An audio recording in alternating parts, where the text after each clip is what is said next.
इतनी है, नारे तकबीर। बात इतनी है, अल्लाह को राजी कर। अब मुझसे मैं पूछता हूँ, हमने क्या काम किए? अल्लाह को राजी करने के कितने काम किए?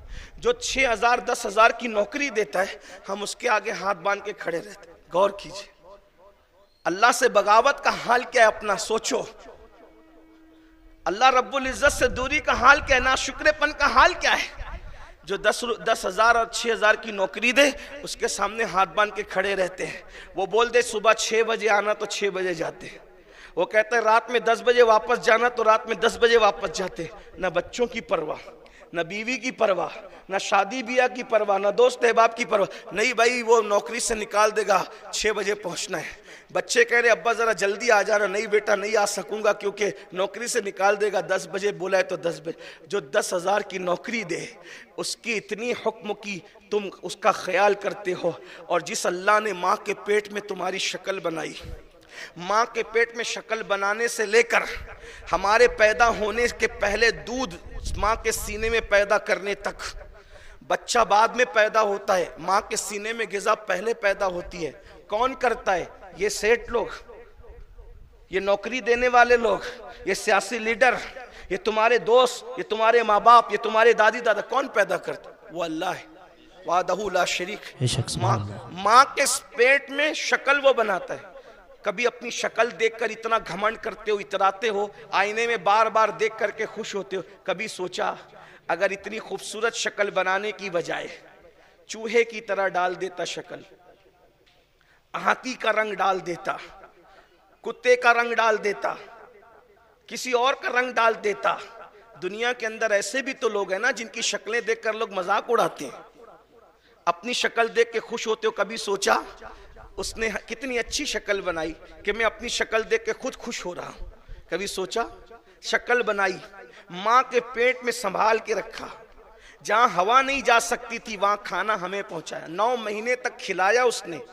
ना बाप खिला सकता था, ना माँ खिला सकती थी, ना दादी का हाथ जा सकता था, ना दादा का हाथ जा सकता था। खिलाया कि नहीं खिलाया? और कहां से खिलाया? नाफ के अंदर नली बनाई, उस नाल के जरिए से खिलाया, मुंह के जरिए से नहीं खिलाया। तवज्जो चाहता हूं अहले इल्म की, नाफ के जरिए से, क्योंकि खिला काय से रहा था? खून से खिला रहा था, परवरिश कर रहा था। बच्चा माँ के पेट में होता है तो खून उसकी ग़िज़ा होता है। अल्लाह रब्बुल इज़्ज़त को अपने करम का ख्याल कितना है कि नाफ से खून डाला, मुंह से नहीं डाला। ऐ बंदे, जो ज़बान से तू मेरा नाम लेगा, खून से उस ज़बान को मैं नापाक नहीं होने दूँ। गौर फरमाए, तवज्जो फरमाए। इतने शान से खिलाया, इस तकद्दुस अंदाज में खिलाया। फिर उसके बाद पैदा हुआ, तो पैदा होने के बाद याद रखना उसके एहसानात। पैदा होने के बाद अगर माँ के दिल में नफरत डाल देता, बाप के दिल में नफरत डाल देता, तो माँ कचरे की कुंडी पे फेंक करके भाग जाती, दवा खाने के पलंग पे छोड़कर भाग जाती। लेकिन अल्लाह ने नफरत नहीं डाली। दुनिया में ऐसी माएँ भी तो है, किसी को पलंग पे छोड़कर भाग गई, किसी को कचरे की कुंडी फेंक के भाग गई, किसी को कब्रिस्तान में टंगा के भाग गई, किसी को शमशान में डाल करके भाग गई। ऐसी माएँ भी तो दुनिया में है। लेकिन हमारी माँ सीने से लगाकर घर क्यों ले गई? क्योंकि वो अल्लाह है जिसने माँ के सीने में मोहब्बत डाल दी थी। इसको कचरे में नहीं फेंका जाएगा, इसको दवाखाने में छोड़ के नहीं भागा जाएगा, बल्कि सीने से लगा के तू घर ले जाएगी। घर ले करके गई। फिर उसके बाद अपने नामों पर इतराते हो। ये अच्छा सा नाम दिल में डाला किसने? उसी अल्लाह ने डाला। अगर ये अच्छा सा नाम डालने की बजाय अल्लाह अकबर, पता नहीं कैसे कैसे नाम भी लोग रख लेते हैं। अरे अपने अच्छे नामों पर नाश करते हो। ये अच्छे नाम का दिल में डालने वाला कौन है? दिलों में इल्का करने वाला कौन है? वो अल्लाह है जिसे रब्बे मोहम्मद कहते हैं। अल्लाह अकबर। फिर उसके बाद माँ का सीना, उसकी पहचान किसने अता की? अल्लाह अकबर। बच्चा कुछ नहीं जानता, ना अपने आप को जानता है ना किसी और को जानता है, लेकिन खाला खड़ी हुई है, चच्ची खड़ी हुई है, मुमानी खड़ी हुई है, सब मौजूद है। मगर वो 2-4 दिन का बच्चा जिसके सीने की तरफ मुंह लेकर जाता है वो उसकी माँ ही होती है। ये पहचान किसने अता की? ये मारिफत किसने अता की? उस अल्लाह ने अता की। फिर उसके बाद अंदाजा करो, अल्लाह अकबर, उस दूध को हजम करने की ताकत देने वाला कौन? वही मेरा अल्लाह। अल्लाह अकबर। फिर उसके बाद दिन गुजरते गए, पैरों पे खड़ा करने वाला कौन? वही मेरा अल्लाह। चलने की ताकत देने वाला कौन? वही मेरा अल्लाह। बोलने की ताकत देने वाला कौन? वही मेरा अल्लाह। फिर उसके बाद बाद स्कूल पहुंचे तो इल्म का जरिया बनाने वाला कौन? वही मेरा अल्लाह। बड़े हो गए तो रोजी देने वाला कौन? वही अल्लाह। अल्लाह अकबर। फिर जवान हो गए, अच्छी बीवी देने वाला कौन? वही अल्लाह। फिर औलाद देने वाला कौन? वही अल्लाह। सोचो, जो 10,000 की नौकरी दे उसके इतने फर्मा बरदार हो, और जो अल्लाह हर नेमत अता करे उसकी क्या फर्मा बरदारी की है। वो अल्लाह कहता है फजर में आओ, कितने आते हो? 10,000 की नौकरी वाले का फरमान तो मानते हो, जिसने नौकरी से निकाल देना है। वाह वाह। अगर कोई कान भर दे तो नौकरी से निकाल देना है, और जो नौकरियां देते हैं उनके दिलों में हमारी कोई मोहब्बत भी नहीं होती, गुलामों की तरह रखते हैं। जाकर के चेक करो, मैं नफरतों की बोली बोलने नहीं आया, लेकिन हकायक हैं। जाके चेक करो कितने सेठ अपने मजदूरों को बेटों की तरह चाहते हैं, जरा चेक करो, जाओ। और वो अल्लाह जो 70 माओं से ज्यादा प्यार करता है, सुभान अल्लाह, सुभान अल्लाह। हमसे बड़ा बेवफा कौन है? फिर कहते हैं मौलाना हम मारे क्यों जा रहे, तबाह क्यों किए जा रहे, बर्बाद क्यों किए जा रहे, परेशान क्यों है? हमने कहा 6,000 और 10,000 की नौकरी देने वाले का तो तू वफादार है, और जिस अल्लाह ने तुझे सांस लेने की ताकत दी और सांसें पैदा की, अगर अल्लाह ये ऑक्सीजन रोक ले तो कहां जाओगे? मेरे भाई डॉक्टर एक दिन अगर ऑक्सीजन लगा दे तो बड़ा बिल हमारे हाथ में थमाता, इतने पैसे चाहिए। पैदा होने से लेके मौत तक अल्लाह ऑक्सीजन देता है। कब बिल आया आपके घर में कि अल्लाह के यहाँ इसको पे कीजिए? बताएं, आप बताएं ना, मुझे बताइए, गौर कीजिए। अल्लाह ने सारी नेमतें फ्री में दी, मुफ्त में दी, मगर याद रखना उससे वफा नहीं करोगे तो एक दिन है जिसे मैदान महशर कहते, यौम हिसाब कहते। कुरान कहता है अयहसबुल इंसानु अन युत्रक सुदा, क्या इंसान ये तसव्वुर करता है कि जो नेमत हमने दी उसका हिसाब नहीं लेंगे? लेंगे।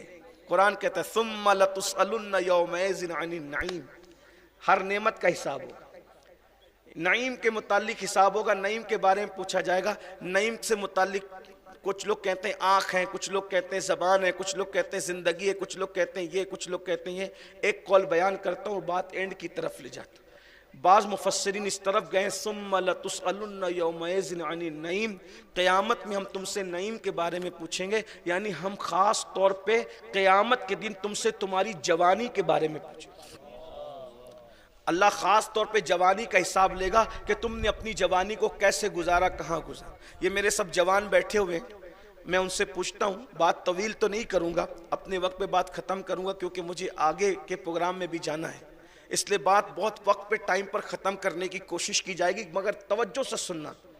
ये मेरे जवान बैठे हुए, मौलाए कायनात सैयदुस सादात सैयदना अली करमल्लाहु ताला वजहुल करीम फरमाते हैं, ऐ जवानों, जवानी की ऐसे ही कद्र करो जैसे किसी इज्जतदार मेहमान की कद्र करते हो। जुमले पे गौर करना, मौला मुश्किल कुशा का, जैसे मेहमान की कद्र करते हो, इज्जतदार मेहमान, वैसे जवानी की इज्जत करो। क्यों? मेहमान उसी को कहते हैं जो जाने के लिए आता है, जो रहने के लिए आए वो मेहमान नहीं होता, नंबर 1। नंबर 2, फिर मेहमान 10 दिन 20 दिन नहीं रहता, मेहमान सिर्फ 3 दिन रहता है, 3 दिन से ज्यादा मेहमान नहीं रहता, और जो 3 दिन से ज्यादा रहे वो मेहमान नहीं होता। हदीस पाक में आया है कि मेहमान सिर्फ 3 दिन का, जो 3 दिन से ज्यादा रुकेगा वो मेहमान नहीं माना जाएगा। मेहमान कितना? सिर्फ 3 दिन का। तो जैसे मेहमान 3 दिन रहता है, वैसे जवानी भी सिर्फ 30 साल रहती है। जैसे मेहमान आने के लिए जाने के लिए आता है, वैसे जवानी भी जाने के लिए आती है। जवानी हमेशा रहेगी नहीं, ये चली जाएगी। 30 साल तक रहती है सबकी जवानी, 16 साल से शुरू होती है और 46 साल पर जवानी खत्म होने लगती है। उसके बाद अधेड़ उम्र शुरू होती है और बाद में बुढ़ापा शुरू होता है। अल्लाह अकबर। तो फरमाया जवानी की कद्र करो, और कैसी कद्र करो? जैसे किसी मेहमान की कद्र करते हो, जैसे मेहमान की इज्जत करते हो, तौकीर करते हो, ऐसे जवान के जवानी के एक एक लम्हे की कद्र करो। ये जो जवानी को ज़ाय कर रहे हो, 30 साल के बाद ये जवानी खत्म हो जाएगी। 46-47 साल की उम्र में पहुंचोगे तो अधेड़ बन जाओगे। उस वक्त तो जवानी खूबसूरत लम्हात को याद करोगे, लेकिन पछताओगे कि हमने तो नुक्कड़ों पे बैठकर मोबाइल में गेम खेल के जवानी को जाय कर दिया, फेसबुक पर जवानी को जाय कर दिया, यूट्यूब पर जवानी को जाय कर दिया। याद रखो ये जवानी बहुत कीमती है, और इस्लाम में मुसलमानों के यहाँ जवानों की बहुत इज्जत है। अल्लाह के रसूल सल्लल्लाहु अलैहि वसल्लम फरमाते हैं, ऐ लोगों, ऐ मोमिनों, ऐ मुसलमानों, जवानों की कद्र करो, कद्र। क्योंकि फरमाया जब मक्के में नबूवत का ऐलान किया गया तो मक्के के बुढ़ों ने उस ऐलान को रद्द कर दिया, नहीं माना। वो मक्के के जवान थे जिन्होंने मोहम्मदुर रसूलुल्लाह की दावत को कबूल कर लिया। सुभान अल्लाह, सुभान वो अल्लाह। सब जवान थे। सिद्दीक अकबर की उम्र कलिमा पढ़ते वक्त जब वो 37 साल की थी, ये जवानी की उम्र है। फारूक आजम की उम्र 27 साल की थी। मौला अली की उम्र तो 7 या 9 साल की थी। अल्लाह अकबर। साद इब्न अबी वकास कहते हैं जब रसूलुल्लाह पे आने वाले तिजंग में, उस वक्त मेरे चेहरे पे दाढ़ी के बाल भी नहीं निकले थे, सिर्फ 16 या 17 साल का जवान था। तब मैं रसूलुल्लाह पे आने वाले तीर को अपने सीने पे रोका करता था। हाँ हाँ, मेरी कौम के जवानों, उन दुलूस के साहिल पर जिन्होंने कश्तियां जलाई वो भी जवान थे। बैतुल मुकद्दस पर जिन्होंने इस्लाम का परचम लहराया वो सब भी जवान थे। बैतुल मुकद्दस जिन्होंने फतह किया वो सब जवान थे। बद्र जिन्होंने फतह किया वो सब जवान थे। ओहद जिन्होंने फतह किया वो जवान थे। खैबर का दरवाजा जिसने उखाड़ के फेंका वो तो ऐसा जवान था कि रसूलुल्लाह पुकार उठे, ला फतह इल्ला अली, ला सैफ इल्ला जुल्फिकार। जुल्फिकार जैसी कोई तलवार नहीं है और अली जैसा कोई जवान नहीं है। नारे हैदरी, सब जवान। नारे हैदरी, मेरे आका नारे हैदरी। वो बिलाल हबशी जो मक्के की तपती हुई रेत पर सीने पर पत्थर लेकर अहद अहद कहते थे, वो बिलाल भी जवान थे। सुहैब रूमी भी जवान थे। बिलाल हबशी भी जवान थे। ये सब जवान लोग थे। हजरत साद, सईद, तलहा, जुबैर, अबू हुरैरा, ये सब जवान लोग थे। इसीलिए आका ने फरमाया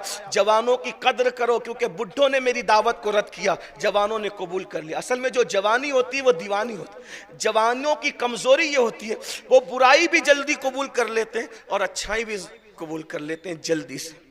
इसलिए जवानों को हम खास तौर पे बुलाते हैं, करीब आओ। जवानी पाप के लिए नहीं, जवानी जराइम के लिए नहीं, जवानी गुनाह के लिए नहीं है, बल्कि एक हदीस सुन ले, ईमान ताज़ा हो। बूढ़े बुरा मत मानना, चूंकि इस्लामी माशरा है, बूढ़े भी बहुत अहम है इस्लाम में। सबसे पहले मैदान महशर में बूढ़ों का हिसाब होगा। अल्लाह फरमाएगा किसी बूढ़े को लाओ, तो उसकी सफ़ेद दाढ़ी देखकर अल्लाह फरमाएगा मुझे सफ़ेद दाढ़ी देखकर इसका हिसाब लेने में हया आती है, इसको ऐसे ही बख्श दिया। ये बूढ़ों की फजीलत बयान कर दी, लेकिन उन्वान जो है वो मेरा इस वक्त जवान है। तो कभी कभी लोग बुरा मान जाते हैं कि ये खुद भी जवान है इसलिए तो मैं भी तो बूढ़ा हो जाऊंगा ना, आप भी होंगे। आखिर में तो बुढ़ापे में जाना ही जाना है, एंड तो बुढ़ापा ही है। लेकिन एक बात कहूँ, अगर जवानी में गुनाह से बचोगे तो अल्लाह बुढ़ापा आने नहीं दे।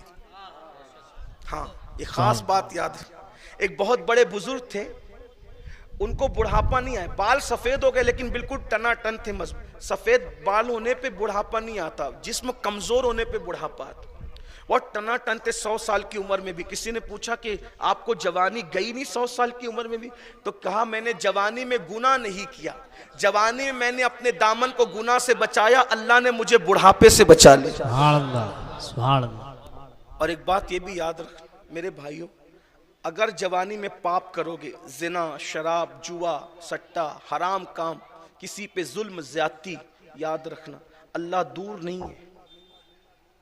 हमारे बुजुर्गों ने फरमाया जो जवानी में आवारगी और पाप करता है अल्लाह उसको इतना बदतरीन बुढ़ापा देता है कि वो मौत मांगता है तो उसको मौत भी नहीं आती, वो भीख मांगता है तो लोग उसको भीख भी नहीं देते।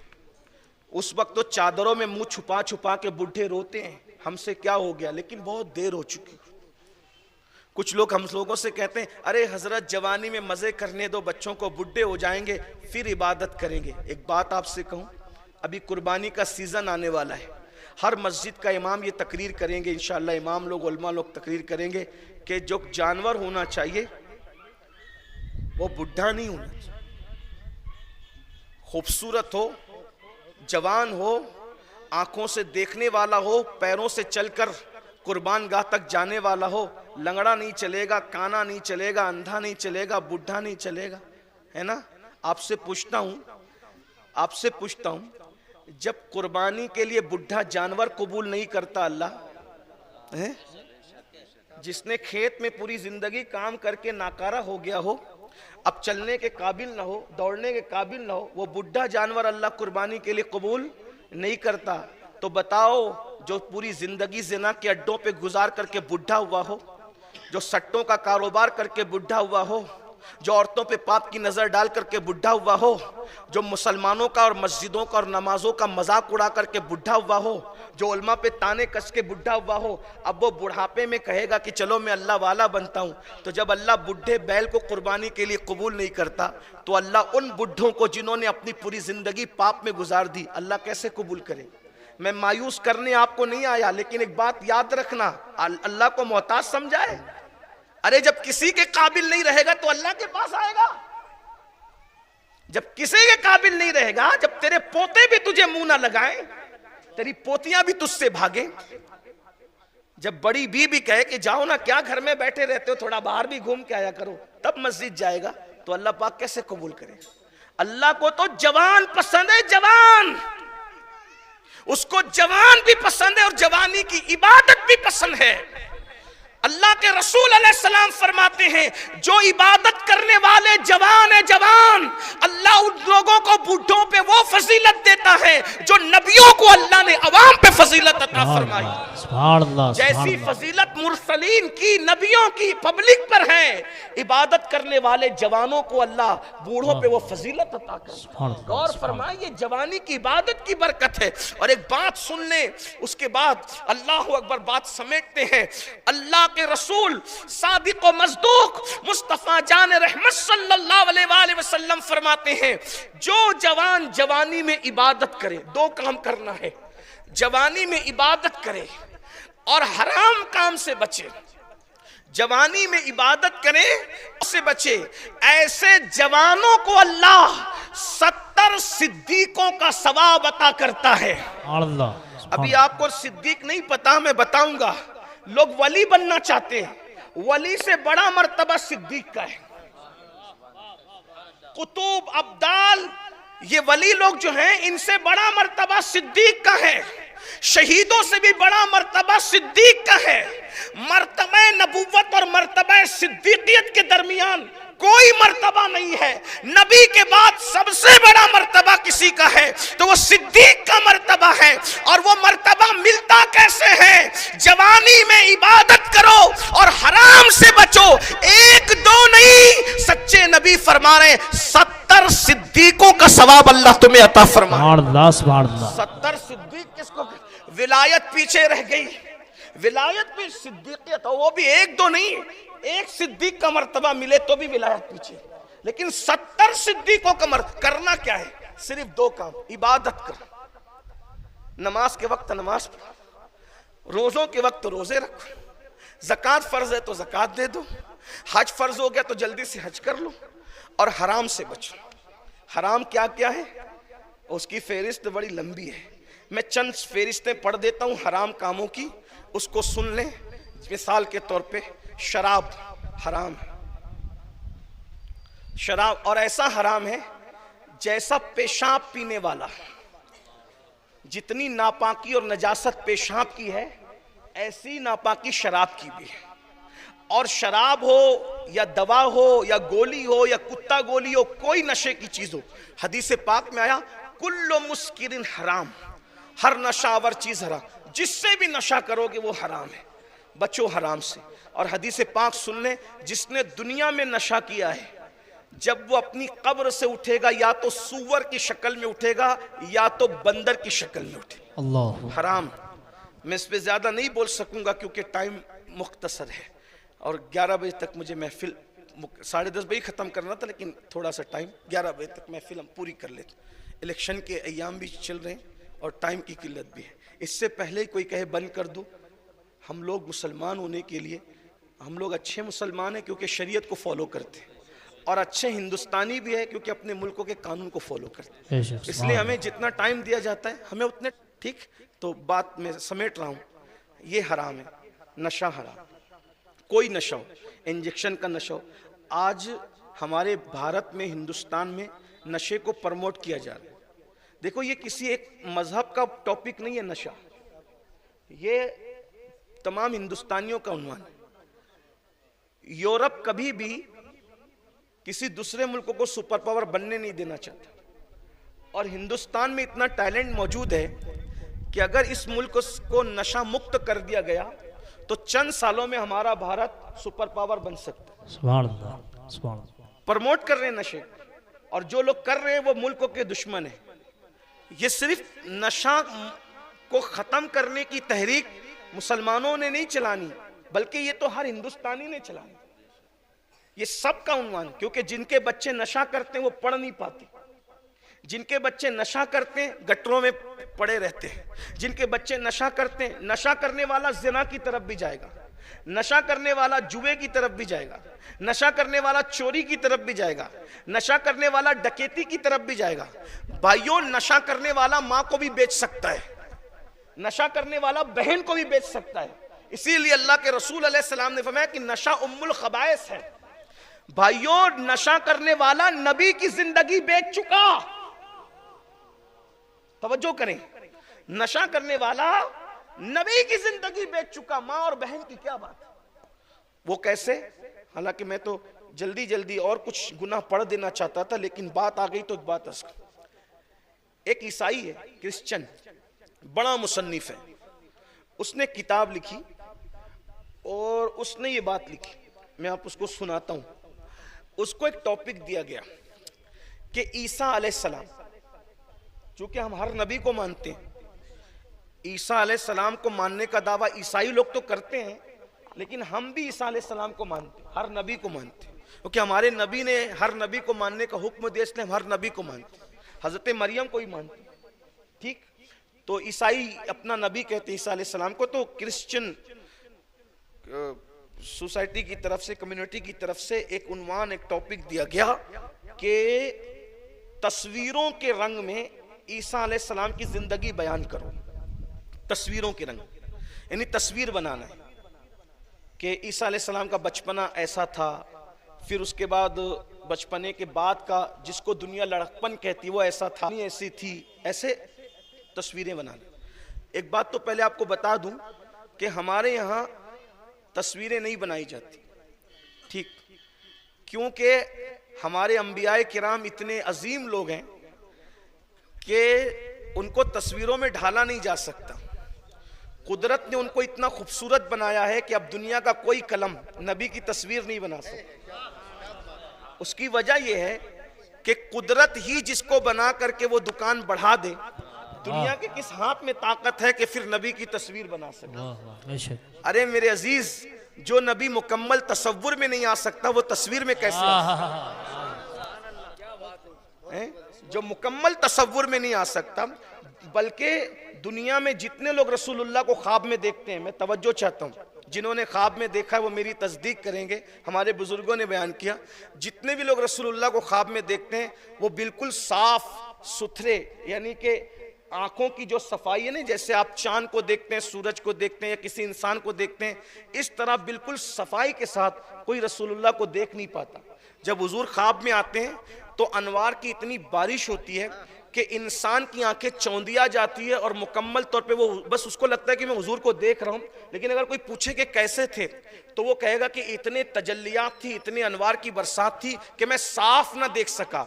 आपसे पूछना चाहता हूँ, जब लोग ख्वाब में उनको मुकम्मल तौर पे नहीं देख सकते तो कागज पर लोग उनको कैसे उतार सकते? अंदाजा फरमाए, वो कमाल हुस्न हुजूर है कि गुमान नक्श जहां नहीं, यही फूल खार से दूर है, यही शम्मा है कि धुआं नहीं, मैं निसार तेरे कलाम पे मिली यूं तो किसको ज़बान नहीं, वो सुखन है जिसमें सुखन न हो, वो बयां है जिसका बयां नहीं। पीर मेरे अली शाह साहब कहते हैं, मुख चंद्र बदर शाशानी है, मट चमके लात नुनानी है, कली जुल्फ़ अख मस्तानी है, मखमूर अनी मखमूर अखी इन मद भरियां, सुभान अल्लाह मा का मा आहसनका मा अजमलका, किथे मेरे अली किथे तेरी सना, गुस्ताख अखे किथे जा अड़िया, ये शान है उनकी, सरताबा कदम है। मेरे इमाम कहते हैं सरताबा कदम है, तने सुल्ताने जमन फूल, लब फूल दहन फूल जकन फूल बदन फूल, वल्लाह जो मिल जाए मेरे गुल का पसीना, मांगे न कभी इत्र न फिर चाहे दुल्हन फूल। इमाम कहते हैं और बड़े मजे में कहते हैं कि वो गुल है लबहाए नाजुक उनके, वो गुल है लबहाए नाजुक उनके, हजार झड़ते हैं फूल जिनसे, गुलाब गुलशन में देखे बुलबुल, ये देख पूरा गुलशन गुलाब में है, ये देख गुलशन, हमेशा गुलशन के अंदर गुलाब देखा गया, लेकिन अगर पूरा गुलशन सिमटा हुआ किसी गुलाब में देखना है तो आमिना के लाल को देख लिया जाए।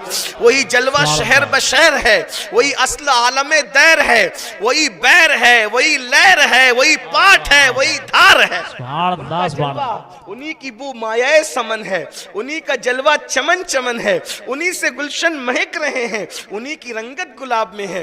वो बेमिसल भी है, बेमिसाल भी है, और शान ये है कि जमीन पे चलते हैं तो साया नहीं पड़ता, इसलिए कोई उनको मुकम्मल तसव्वुर में नहीं ला सकता तो तस्वीर में कैसे ला सकता। सैयदुल अंबिया की शान। बात दूर निकल गई। अर्ज कर रहा था कि ईसाई था, क्रिश्चन था, उनके अपने मजहब व मसलक में इजाज़त थी, उसने तस्वीर में ढालना चाहा तो उसको एक बच्चे की ज़रूरत थी। भाई सामने कोई होगा तभी तो तस्वीर बनेगी। उसको एक बच्चे की ज़रूरत थी कि बहुत खूबसूरत सा मासूम सा कोई बच्चा चाहिए जिसकी तस्वीर बनाकर वो ये बताए कि ये ईसा का बचपन है अलैहिस्सलाम। देखिए हम इसको जायज़ नहीं समझते, नहीं, मैं इबरत के लिए सिर्फ बात बता रहा हूँ कि उन्होंने क्या किया और शराब इंसान को कहाँ तक पहुँचाता है, नशा कहाँ तक पहुँचाता है। गौर करें तो एक मासूम बच्चा ढूंढने के लिए, मासूम जो है वो लुग़वी माना में कह रहा हूँ, शरई माना में नहीं कह रहा, मासूम सा बच्चा, बहुत खूबसूरत सा, बिल्कुल गुलाब की तरह खिलता हुआ एक प्यारा सा बच्चा, उसको बिठाया और जल्दी जल्दी तस्वीर बनाई और उसने ये तय किया कि ये मासूम तस्वीर ईसा अलैहिस्सलाम का बचपन है। फिर बनाया बनाया बनाया बनाया जवानी तक आया। फिर उसको अपने अकीदे के मुताबिक एक बात और बयान करनी थी कि ईसा अलैहिस्सलाम को फांसी हो गई। ये ईसाइयों का अकीदा, हमारे अकीदे में उनको फांसी नहीं हुई, बल्कि फांसी देने की कोशिश की गई तो अल्लाह ने उनको सही सलामत आसमानों पे उठा लिया और इंशाअल्लाह वो क़यामत के करीब फिर आएंगे वापस, और आएंगे और हमारे आका की गवाही देंगे कि वो आखिरी नबी हैं और वो सच्चे नबी हैं। हमारे आका की गवाही देंगे इंशाअल्लाह, और बल्कि आएंगे तो इस शान से आएंगे कि मेरे नबी के बेटे इमाम महदी के पीछे वो नमाज पढ़ के उनकी इमामत पर मुहर लगाएंगे। हाँ, आका फरमाते वो दिन भी क्या दिन होगा, क्या है मुसलमानों, वो दिन क्या दिन होगा कि महदी के पीछे ईसा अलैहिस्सलाम नमाज अदा फरमा। क्या शान है मेरे आका के ख़ानदान की कि अल्लाह का नबी ईसा अलैहिस्सलाम उनकी इमामत पर मोहर तस्दीक सब्त करने के लिए उनके पीछे खड़े होकर नमाज अदा फरमा। तो बहरहाल तो उनका अकीदा, हमारा अकीदा तो है कि आसमान पे सही सलामत उठा लिए गए और फिर इंशाअल्लाह वो आसमान अच्छा आएंगे। तो हमारे यहाँ तो इतनी परफेक्ट बातें बयान की है हमारे बुजुर्गों ने, और ख़ास तौर पे सारे बुजुर्गों के बुजुर्ग हमारे रसूल ने शहर भी बता दिया कहाँ आएंगे। मुल्क के शाम का शहर है दिमश्क, जिसे दमिश्क भी कहते हैं, दिमश्क में आएंगे और मस्जिद में आएंगे और उतरेंगे आसमान से तो दिमश्क की जामा मस्जिद के मशरिकी मीनारे पे उतरेंगे और इस शान से उतरेंगे कि 35 साल के जवान होंगे और उनकी काली काली जुल्फों से ऐसे पानी के कतरे मोती की तरह टपक रहे होंगे, ऐसा लगेगा कि जैसे अभी गुस्ल करके आए हैं। और जिस वक्त आएंगे वो फजर का वक्त होगा, टाइम भी बता दिया, और इतना यहाँ तक बता दिया गैब दा नबी ने। कुछ लोग कहते हैं नबी को गैब नहीं, मैंने कहा अगर ये गैब नहीं है तो फिर क्या है। थोड़ा सा अकल से भी काम ले लें, थोड़ा शऊर से भी काम ले लें। यहाँ तक बताया कि फजर की अकामत हो चुकी होगी, इमाम महदी मुसल्ले पे जा चुके होंगे, हजरत ईसा नुज़ूल फरमाएंगे, हजरत जिब्रील के कंधों पे हाथ रख के नुज़ूल फरमाएंगे। तो हजरत इमाम महदी पीछे हटेंगे, हुजूर आप तशरीफ लाएं, तो हजरत ईसा कहेंगे नहीं तुम ही नमाज पढ़ाओ, हम तुम्हारी इक्तिदा में नमाज अदा, तुम्हारे साथ नमाज अदा। और उनकी शान ये होगी, उनके मोजज़े से जब वो सांस लेंगे तो दज्जाल उनकी सांसों से ऐसे पिघलेगा जैसे नमक पानी में पिघलता है। ये बहरहाल एक अलग सा उन्वान था, वो अलग है कि उसको छिड़ेंगे तो एक नई तकरीर शुरू होगी। उन्वान जो है नशा है, क्या कि उस ईसाई को एक तसव्वुर देना था कि ईसा अलैहिस्सलाम को जब फांसी दी गई, उनके अकीदे, मैं उसकी तौज़ीह कर चुका कि हमारा अकीदा नहीं है। कभी कभी क्लिप कटती है तो लोग ये सब चीज़ें मेरे सर डाल देते हैं, कभी देखो क्या कहे गए, हालांकि पता नहीं लोग, इसलिए थोड़ी सी वजाहत करनी पड़ती कि ऐसा मैं नहीं कह रहा हूं, ये उनका अकीदा है, ठीक है। तो उसको एक कि भाई अब फांसी हुई कैसे उनके अकीदे में, तो उनके अकीदे में ये है कि ईसा अलैहिस्सलाम का मानने वाला, कई मानने वाले थे, तो उनमें से एक मानने वाला था, उसको हवारी कहते, और वो नशा करता था। ईसा अलैहिस्सलाम के मानने वालों में एक शख्स नशा करता था, शराब पीता था। तो जज जिन लोगों ने फांसी देनी चाहिए तो वो ईसा अलैहिस्सलाम को ढूंढने निकले, और जब ढूंढने निकले तो नहीं मिले, तो उन लोगों ने सोचा इसको पकड़े, ये पता बताएगा। तो उसको पकड़ा, तो वो ईसा अलैहिस्सलाम का मानने वाला था, तो मानने वाला था, तो उसको पकड़ा, और पकड़ करके उसको कहा बता ईसा कहाँ है, वो नहीं बताया। उन लोगों ने कैद में रखा और उसको नशा करने नहीं दिया, शराब पीने नहीं दिया। तो जो नशे का आदी होता है तो वो तो चंद घंटे भी नहीं रह सकता, तो वो दीवार में सर टकराने लगा, बेचैन होने लगा, बेकरार होने लगा। तो उसने कहा मुझे नशे की आदत है, मुझे शराब दो। तो उसने, उन लोगों ने कहा एक नहीं, तुझे 2 बोतलें देंगे शराब की, मगर तू बता ईसा कहाँ है। उसने 2 बोतलों के बदले अपने नबी की जान का सौदा किया, और 2 बोतलें लेकर के उसने कहा कि मैं बताऊंगा कि ईसा कहाँ है। और फिर उसके बाद उसने ईसा अलैहिस्सलाम का पता बता दी, ठीक है। और फिर उनके अकीदे में कि उनको फांसी दे दी गई, हालांकि हमारे अकीदे में ऐसा नहीं है। बहरहाल, तो अब वो ईसाई, चूंकि एक किरदार और आ गया कि जिसने ईसा अलैहिस्सलाम का पता बताया था उसकी भी तस्वीर उसको बनानी थी, तभी तो ये पूरी होती थी तस्वीर। तो अब वो सोचने लगा कि यार मुझे कोई एकदम लानती चेहरा, बिखरे हुए बाल, सूनी सी आंखें, गालों में गट्टे, एकदम लानती चेहरा जिसके चेहरे पे मुसलसल लानत बरस रही हो, सिया हो गया हो, काला हो गया हो, मलून हो गया हो, बच्चे उसको देख करके अंधेरे में डर जाएं, इंसान देखे तो डर जाएं। मुझे कोई ऐसा भयानक चेहरा चाहिए ताकि मैं ये किरदार पेश करूं कि यही शख्स था जिसने ईसा अलैहिस्सलाम को 2 बोतलों पर उनकी जान का सौदा किया था और उनके खिलाफ मुखबिरी की थी। बहुत ढूंढा उसने, उसको ऐसा आदमी नहीं मिला। इत्तेफाक से उसी मोहल्ले में गया, तवज्जो, उसी मोहल्ले में गया। किस मोहल्ले में? जिस मोहल्ले में चंद सालों पहले वो नन्ना सा मासूम शक्ल वाला बच्चा मिला था। अब ये काम करते करते तो बरसों बीत गए थे। उसी मोहल्ले में गया तो देखा कि गटर के किनारे ऐसे ही शख्स पड़ा हुआ था, जवान, लानती शक्ल, काला चेहरा, आंखें बिल्कुल अंदर को धसी हुई कि बच्चे देखे डर जाए, अंधेरे में बड़ा इंसान देखे डर जाए। बोला यही है, इसी की शक्ल बनाऊंगा और बताऊंगा कि ये ऐसे ही आदमी ने मुखबिरी की होगी और उनके खिलाफ 2 बोतलों पर उनकी जान को बेचा होगा। बनाया, बनाने के बाद बताया यही वो मुजरिम की शक्ल है जिसने ईसा अलैहिस्सलाम की जान का सौदा 2 शराब की बोतलों के वश किया था। लोग जमा हो गए, उसको पहचान लिया, तुम ही थे ना, चंद साल पहले आए थे, एक मासूम बच्चे की शक्ल की तस्वीर इसी मोहल्ले से बनाई। कहा आजकल वो बच्चा करता क्या है?